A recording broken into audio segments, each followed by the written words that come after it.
First of all, good morning, and thank you very much for the purchase of the bow. I'm excited to see what project it ends up in. I really hope that you'll share that information with me so I can pick up the final product, whatever it turns out to be. I'd absolutely love to see it in action. But before I ship this bow out, I'm going to get it out in just a couple of hours. I want to go over a little bit of the anatomy of the bow, a little bit about how it was made, so that you know how to safely operate and use the bow so that you don't damage the bow or anybody who's working with it. So to start off with, it is a self bow and not a board bow, which basically means that instead of taking a board from a lumber yard, it was made from something like this, this is an elm tree that I've sort of cut and shaped so it can dry in season. I hope to make an English war bow out of it. We'll see how that goes. But because of that, there's, it's just different. It's a different thing from a bow that's made out of fiberglass or that's backed with a special sort of material or anything. So with that being said, I'll just go over the anatomy of it. The most important thing about a bow like this is that you know what the back and the belly of the bow are. The back of the bow is the surface that faces away from the archer, and the belly of the bow is the surface that faces towards the archer. With the self bow, if you get those two reversed and you string the bow the wrong way and you draw it, the bow will explode and it probably will injure whoever is in the vicinity of the bow. So never ever ever string the bow backwards. It will cause severe problems. And on this bow, it's a little bit counterintuitive as to which is the back and which is the belly, because as you can see, this is the back surface and the tips raise up from it. So the tendency people have when they pick this bow up is to flip it around like this and try and string it this way. If you do that, the bow will break.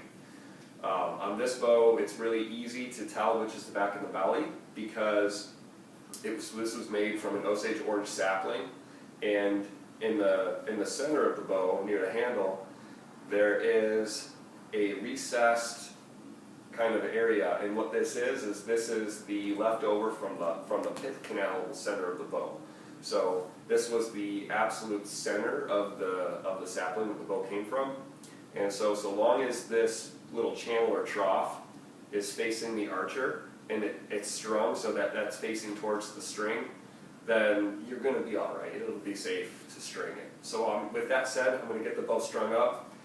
Other important things, top and bottom of the bow. On this bow, it's pretty easy to tell because it's asymmetrical. I do have the string tied up a little bit on the end here so that it stays attached, but if the string ever came off, you needed to know which was the top and which was the bottom. The bottom of this bow, there is a knot on the side, and there's 3 tiny little dark dots, which are what we call pin knots.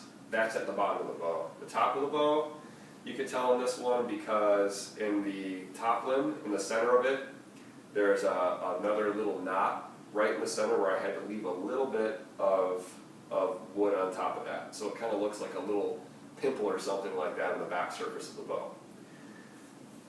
So what you do is, number one, you make sure that you've got the belly side that's going towards the string. Take the bow. I always put a foot underneath the bottom, take my knee, set it in towards the center, and you're trying to distribute the load of that whole limb evenly as you twist it. I'm really tall, so this is how I string bows. I don't know if you guys have a consultant or an expert who teaches you how to do all this sort of stuff, but I put a little bit of pressure in through my thigh, through my knee, and through my calf, and make sure that it doesn't flip around and twist on you, because this bow will have a tendency to do that because of its shape. It will want to flip reverse like this. If you string it this way, it will break. Make sure that center pith section is always facing the string, and always make sure that the back is the back and the belly is the belly. As you push up, you've got the string above your hand, and you can just slide it with your other finger, and you can set it really nice and carefully into those notches. I kind of always make sure that it's seated really well in the grooves, top and bottom, before I do anything else with it. Other interesting thing about this bow, these patches here are actual deer sinew with hide glue, so if they get wet, they will sort of start to unravel. That's true of the tips. I just have those on there mostly for decoration. I think the bow would be fine without them, but with that being said, they do add to the aesthetic, so I would advise not getting those wet, or if you do get them wet, dry them off. Don't let it sit in water. water, or if you use it in rain, it may have a tendency to have problems with things like that. So, with that being said, now we have the bow strung. We've got to figure out where we're going to set the arrow, where we're going to set our hand. This boat's really convenient. The longer section of sinew is at the bottom. What I usually do is place my hand, which everybody's got a different size hand, but to where my palm is at the top of that area of sinew, and which ends up, there's a knot here on the left-hand side where I place my arrow. This is how I set the bow up, was so that I set the arrow on that knot there on the left side, put my hand up underneath it, and it just works out absolutely perfect to have it that way. When you first string up one of these bows, you don't want to just go and yank it back all the way cold. I always work it a few times, just a little bit, in order to get the limbs warmed up some, and never drop more than its intended draw length. So for this bow that's 28 inches, on this arrow I've got that marked out with a string. And this is a draw weight scale, so we'll just be able to check the draw weight on it. It's a little bit difficult with this arrow, but primitive arrows are fun to make, challenging to make. Alright. So that's 47 pounds, which is, I believe, what it says in the listing. You could probably draw it a little bit more than 28 inches. I wouldn't recommend it though.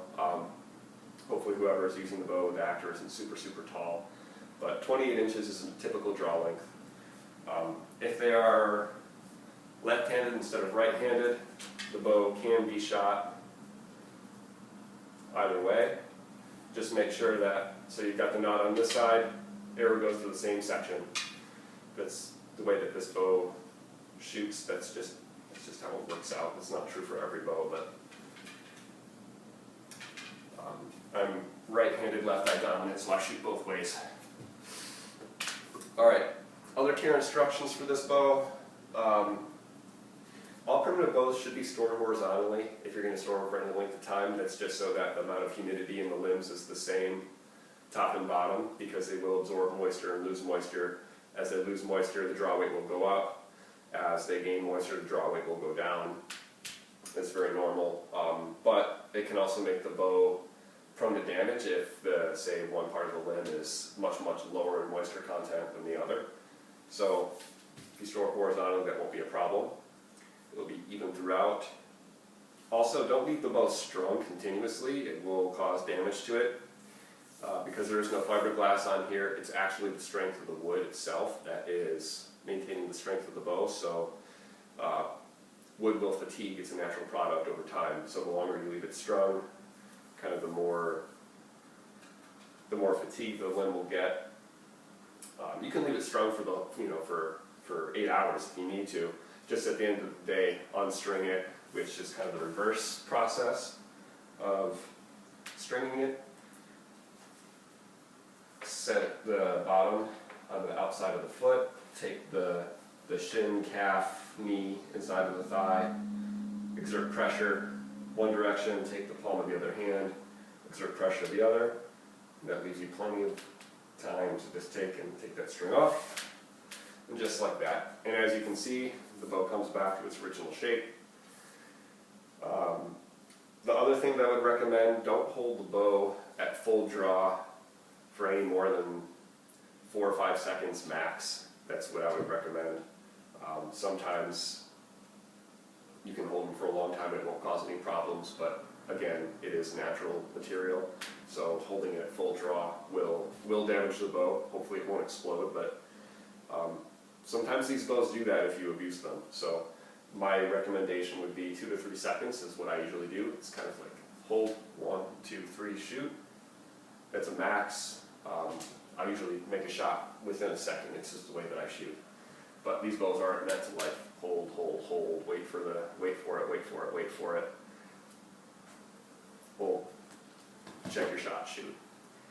So with that being said, I hope you guys have great luck with this bow. I hope it looks awesome on film.